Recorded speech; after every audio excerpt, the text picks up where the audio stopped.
স্বামীকে কি দিয়েছে সে জানে। কেন? সে বলেছে আমি ভারতকে যা দিয়েছি সে সারা জীবন মনে রাখবে। শেখ হাসিনা তাকে কি দিয়েছে যে এমন তাকে সারা জীবন মনে রাখবে? আমার কথা, সে আমাদের যে খালেদা জিয়া যেমন বিএনপির ম্যাডামকে তো ভারত আশ্রয় দেয়নি, তার সম্বন্ধে তো ভারত কথা বলেনি। তাহলে এত তাদের সাথে কি সম্পর্ক দহরম মহরম যে আমাদের শেখ হাসিনাকে হেলিকপ্টারে উড়িয়ে নিয়ে গিয়ে তাকে আশ্রয় দিয়েছে? আমি মনে করি ভারত এটা সবচেয়ে ভুল করছে। ভারত যদি মনে করে থাকে হাসিনাকে দিয়ে বাংলাদেশ আবার জয় করবে, তাহলে সবচেয়ে বড় ভুল করছে।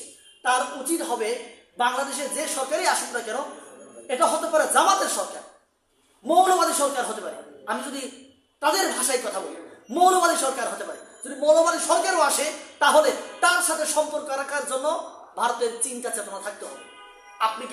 আপনি কি তালেবানের সাথে সম্পর্ক রাখছেন না? তালেবান কিন্তু আমরা পুরো পৃথিবী জানতো একসময় একটা সন্ত্রাসের সংগঠন। সেই সন্ত্রাসের সংগঠনের সাথে পুরো পৃথিবীর সরকারকে, বিভিন্ন দেশের রাষ্ট্রকে ওদের সাথে সম্পর্ক রাখছে না।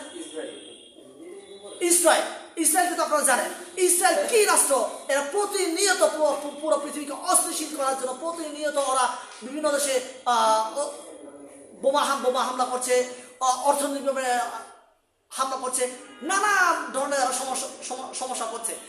এই সমস্যাগুলো কি আপনি ইউএন বলেন, আমেরিকা বলেন, যারা সবচেয়ে শক্তিশালী রাষ্ট্রগুলো ওদেরকে কি ওরা স্টেপ নিচ্ছে না? ওরা মনে করছে এই যে একটা কথা আছে না, সত্যের ভক্ত নরমের জম। পুরো পৃথিবীতে যাদেরকে দুর্বল মনে করে